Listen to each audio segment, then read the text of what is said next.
Hello everyone, this is Hina Sharma. I welcome you all to our YouTube channel Target for IQ.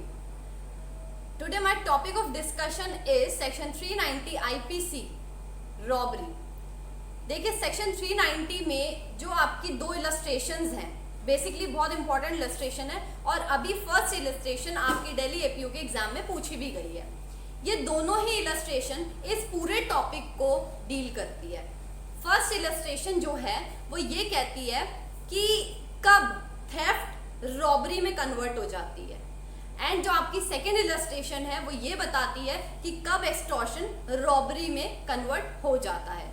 अभी I am not going to discuss with you the theft and the extortion, but हाँ हम discuss करेंगे robbery को।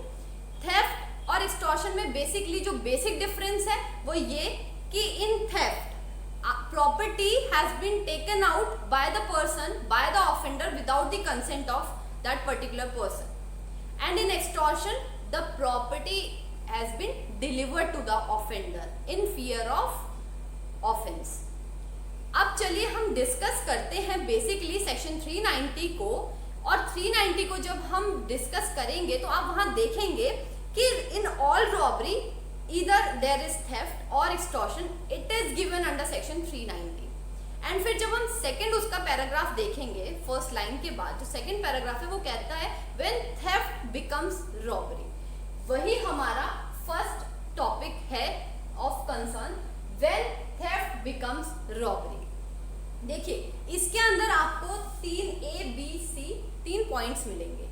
First है in order to commit theft, यानी कि theft commit करने के लिए, इन कमिटिंग थेफ्ट या थेफ्ट कमिट करते समय, और इन कैरिंग अवे और attempt to carry away property obtain by theft, या जो प्रॉपर्टी थेफ्ट से ऑब्टेन की गई है उसको ले जाने के लिए या ले जाने की कोशिश करते समय। इन तीन सिचुएशंस में अगर आप ऐड कर दें दो कंडीशंस, क्या voluntarily cause और attempt to cause death, hurt और wrongful restraint, यानी कि इन तीनों कंडीशन में से किसी भी एक कंडीशन में, या तो थेफ्ट कमिट करते समय या कमिट करने के लिए या प्रॉपर्टी को ले जाने के लिए, अगर ऑफेंडर किसी भी पर्सन को डेथ कॉज करता है या हर्ट कॉज करता है या रॉन्गफुल रेस्ट्रेन कॉज करता है या अटेम्प्ट करता है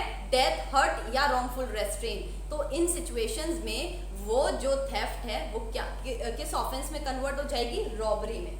and second situation is when in these situations, यहाँ इनमें से किसी भी सिचुएशन में अगर वो person instant fear of death, hurt और रॉन्गफुल रेस्ट्रेन करता है, यानी कि तुरंत अगर उस प्रॉपर्टी को नहीं ले जाया गया या वो नहीं थेफ्ट उस प्रॉपर्टी के कंसर्न में कमिट की गई, तो वो तुरंत एक इंस्टेंट डेथ या हर्ट या रॉन्गफुल रेस्ट्रेन कमिट कर सकता है। तो यहाँ अगर हम देखें तो थेफ्ट कमिट करते समय अगर इन दो कंडीशन में से कोई भी कंडीशन होती है, दैट वुड बिकम रॉबरी। लेकिन इसमें एक कंडीशन ये है कि यहाँ प्रॉपर्टी वो पर्सन खुद ही offender has take away that property with himself. Like अगर आप फर्स्ट इलस्ट्रेशन देखें तो फर्स्ट इलस्ट्रेशन यही कहती है that A hold Z down, fraudulently take Z money and jewels in his pocket. क्या करेगा?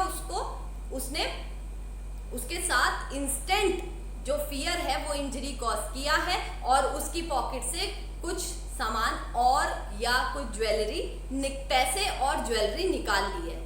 तो ऐसा करते समय क्योंकि वहाँ इंस्टेंट फियर है और वो ज्वेलरी या पैसे ऑफेंडर खुद निकालता है, तो वहाँ हो जाती है रॉबरी, जो कि आपके पैराग्राफ 1 में when theft become robbery convert हो जाएगी। नेक्स्ट जो आपका टॉपिक है व्हेन एक्सटॉर्शन इज रॉबरी, यानी कि एक्सटॉर्शन रॉबरी में कब कन्वर्ट होगा। तो यहाँ भी देखिए आपके पास दो पॉइंट्स है, at the time of committing extortion या प्रेजेंस ऑफ ऑफेंडर। देखिए एक्सटॉर्शन में क्या है कि एक्सटॉर्शन में प्रॉपर्टी को डिलीवर किया जा रहा है इन फियर ऑफ हर्ट या इन फियर ऑफ डेथ या in fear of wrongful restraint, but robbery किस केस में वहां पे दैट जो ऑफेंडर है इज प्रेजेंट, वहां ऑफेंडर प्रेजेंट है and he is causing fear of instant death, instant hurt और रॉन्गफुल रेस्ट्रेन।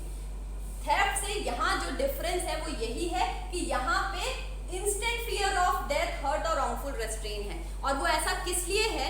ऐसा इसलिए है क्योंकि आप देखेंगे अगर एक्सटॉर्शन 383 में तो वहां पे फियर ऑफ इंजरी तो पहले से ही है, बट अगर उसको आपको कन्वर्ट करना है रॉबरी में तो उन्होंने यहाँ पे क्या टर्म ऐड कर दी है? Instant fear of death, instant fear of hurt, instant fear of wrongful restraint. This is basically the difference. और जब ये तीनों में से किसी भी एक तरीके से प्रॉपर्टी को उस पर्सन से जिसकी वो प्रॉपर्टी है डिलीवर करा लिया जाता है देन एंड देयर, तो वहां पे हम कहते हैं एक्सटॉर्शन बिकम्स रॉबरी। वहां पे जो ऑफेंस कमिट हुआ है वो 390 का ऑफेंस कमिट हुआ है। और यही इलस्ट्रेशन आपकी सेकंड दी गई है। सेकंड इलस्ट्रेशन कहती है A meets Z on the high roads, shows a pistol and demands Z's purse। उसको पिस्टल दिखाता है और उसका पर्स मांगता है और Z डर जाता है। क्यों? क्योंकि वो इंस्टेंट फियर ऑफ डेथ है। वहां इंस्टेंट फियर ऑफ डेथ के केस में Z डर जाता है और उसको जो उसके पर्स है वो निकाल के दे देता है। क्या हुआ? रॉबरी हुई। देख यहाँ एक चीज और जो समझने की है वो ये कि यहाँ पे जो पर्सन है ना, पर्सन इंक्लूड्स कोई भी interested person as well. Interested person का मतलब कि या तो वो पर्सन जिससे कि पर्स डिमांड किया है वो, या फिर मान लीजिए उसके साथ उसका कोई चाइल्ड है या उसका कोई पेरेंट है या उसका कोई फ्रेंड है या उसका कोई आप कह सकते हो उसकी वाइफ है या हस्बैंड है, कोई भी उस पर्सन के साथ अगर कोई इंटरेस्टेड पर्सन भी है और उस इंटरेस्टेड पर्सन को भी कोई इंजरी कॉज करने का फियर दिया जा रहा है which is instant in nature, instant fear of death, instant fear of hurt, instant fear of wrongful restraint, तो यहाँ इस केस में अगर वो प्रॉपर्टी डिलीवर कर देता है that would become robbery, that would become robbery. और ऐसा किस लिए? क्योंकि यहाँ पे at the time of committing extortion, extortion करते समय इंस्टेंट फियर ऑफ डेथ है प्लस ऑफेंडर जो है वो प्रेजेंट है। क्या है? ऑफेंडर प्रेजेंट है। तो these are basically the essentials of robbery. तो रॉबरी को आपको जब भी डिफाइन करना होगा, अगर आप ऐसे रॉबरी को समझेंगे तो आपको इजीली समझ में आ जाएगा। आई होप ये आपको ढंग से समझ में आया होगा। अगर आप इसकी इलस्ट्रेशंस देखेंगे तो आपको और भी इजीली समझ में आ जाएगा। एंड इसके साथ साथ आपका जो एक एक्सप्लेनेशन है वो ये कहती है that offender is said to be present if he sufficiently near to put the person in fear of instant death और ऑफ इंस्टेंट हर्ट और of instant wrongful restraint. Basically अगर ऑफेंडर की जो प्रेजेंस यहाँ पे डिमांड की गई है ये प्रेजेंस मानी जाएगी। मान लीजिए ऐसा होता है ना, कई बार ये कहा जाता है कि ये आपका ये जो तुम्हारा बच्चा है ये मेरे कब्जे में है और अभी तुरंत के तुरंत ये पेपर साइन करो, नहीं तो मैं इस बच्चे को गोली मार दूंगा। तो यहाँ पे सफिशिएंटली नियरनेस देखी जाएगी। क्या बच्चा उसके कब्जे में है? क्या ऐसा पॉसिबिलिटी है कि अगर पेपर साइन नहीं किए गए या डिलीवर नहीं किए गए तो वो बच्चे को गोली मार देगा? This is basically the situation. तो अगर ऐसा है तो यहाँ पे उस पर्सन को एक्सटॉर्शन के साथ साथ रॉबरी के लिए लायबल किया जाएगा। तो वहां क्योंकि extortion becomes robbery, this is basically the explanation of section 390. I hope it is very much clear to you all. Thank you. That's all for today.